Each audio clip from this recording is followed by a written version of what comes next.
tarih devranida İnsanlar özgürlük tikleşer yanida Sen bar idin nur köңlüңde söz tilinde İzlerin kalgan ketken tağı bayavanda At üstüde cahan kezip tarih yaratkan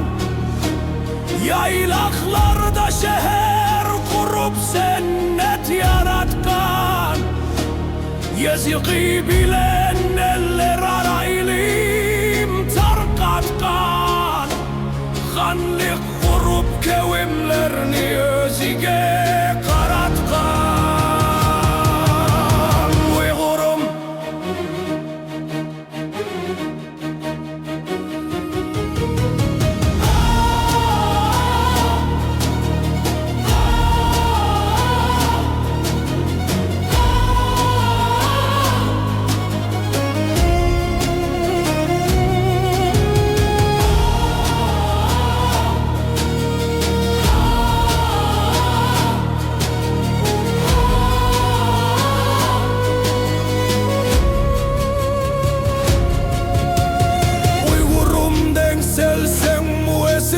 hiç yıkılmayan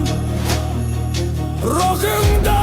üzülmez yeni bakar bihligan Tengri kuti cismini nurda hem tavligan